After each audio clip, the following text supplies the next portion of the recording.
안녕하세요. 제우의 서재 한재우입니다. 2021년 새해가 되면서 세 가지 서원을 세웠더랬습니다. 서원이라고 함은 소원과는 조금 다릅니다. 맹세할 서에 원할 원.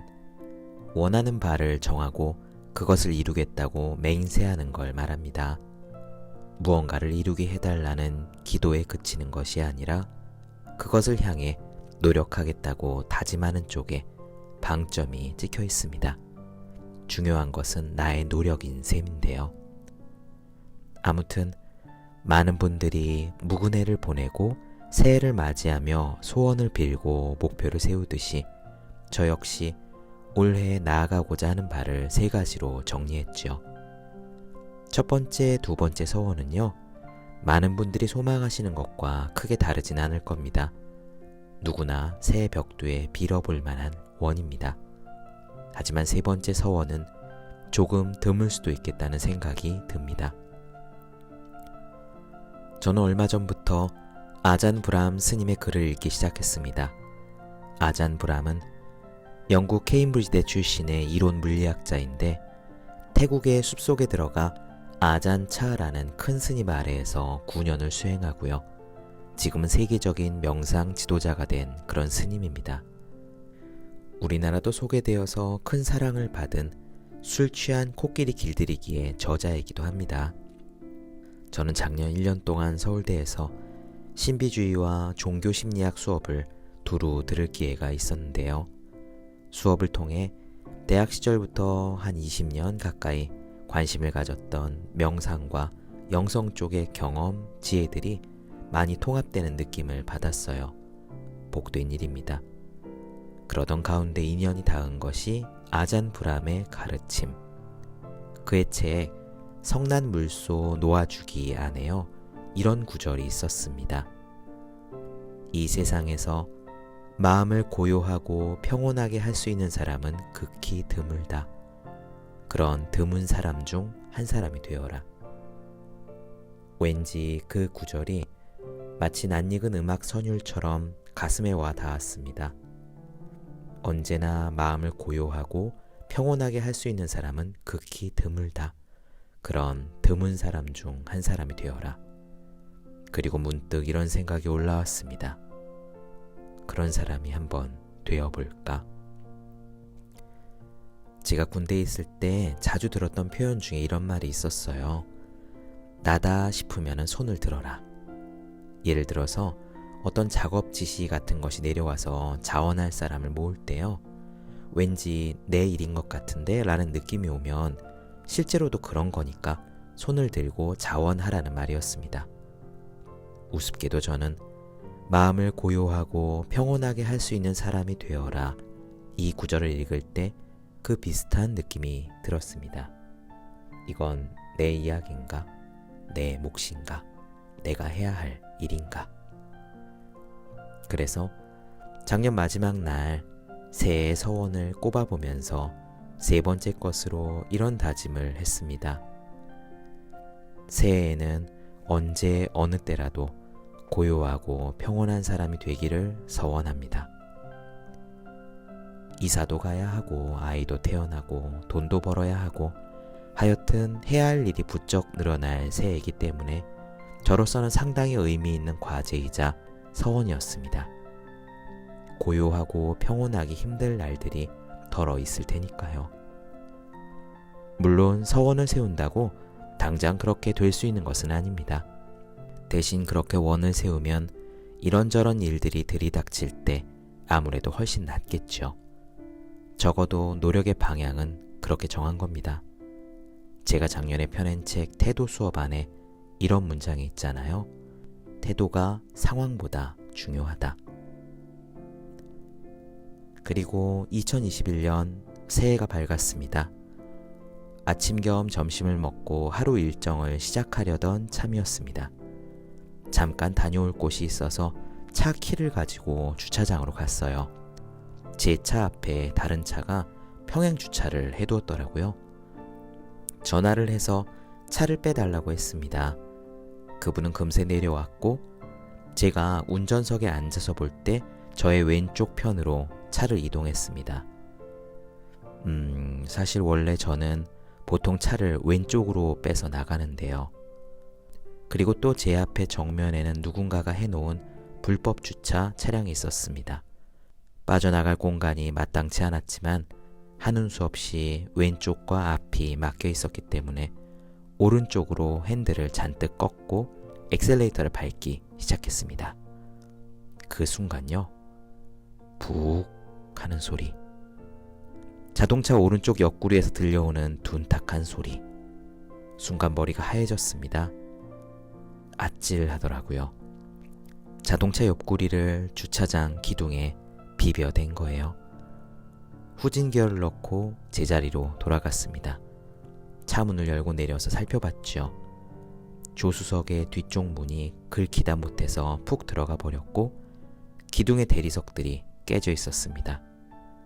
제 기억에는 원래 조금 깨져 있던 대리석들이었는데 차가 밀어대면서 왕창 깨져버린 거예요.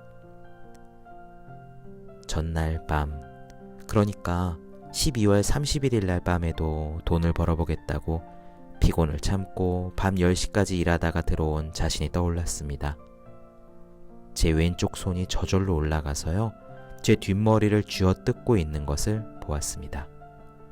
아씨 하고 마음속에서 말소리가 들리는 것도 느꼈습니다. 평행주차 해놓은 저 사람만 아니었어도 라는 생각도 들었습니다. 마치 휘발유를 잔뜩 적신 천처럼요. 이런 생각들이 땔감이 되어서 가슴속에 불이 확 일어났습니다. 순식간의 일이죠. 그리고 그 순간 고작 12시간쯤 전에 새해 서원을 세우겠다며 다짐했던 말이 떠올랐습니다. 새해에는 언제 어느 때라도 고요하고 평온한 사람이 되기를 서원합니다.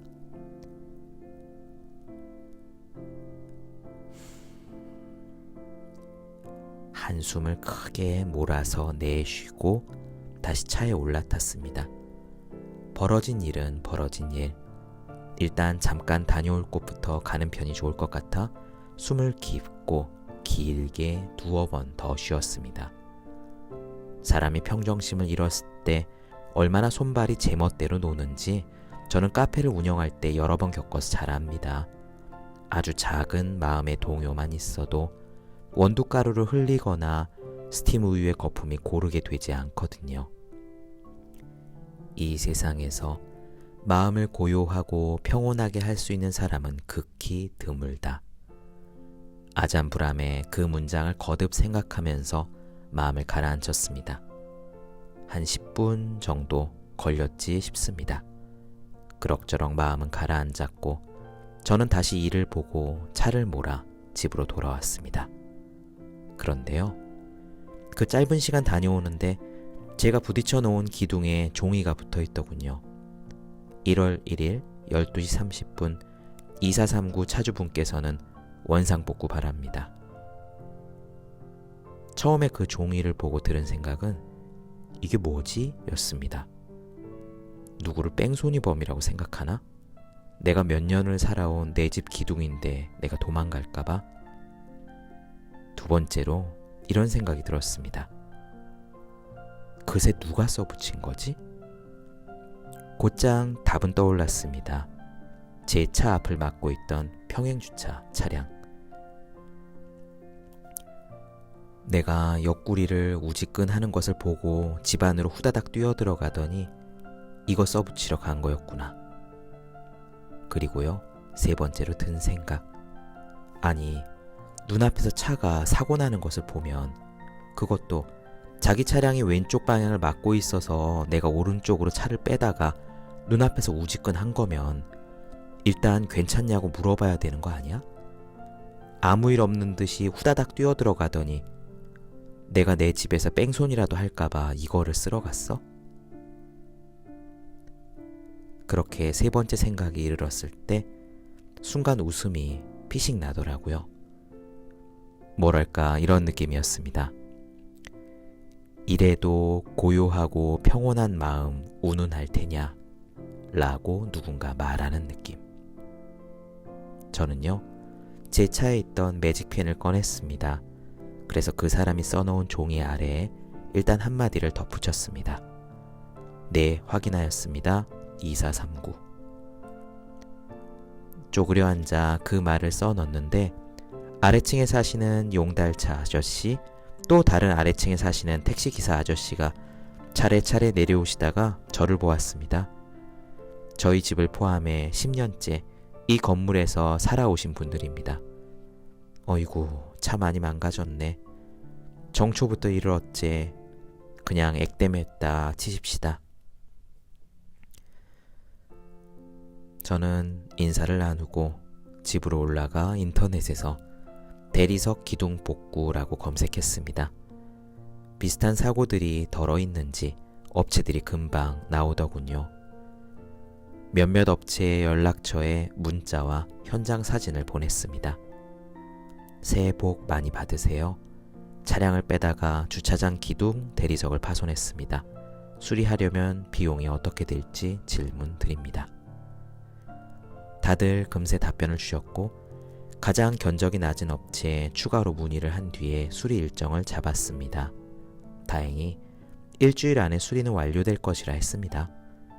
보험사에 사고를 접수하고 나자 그럭저럭 큰 처리는 끝났구나 싶었습니다.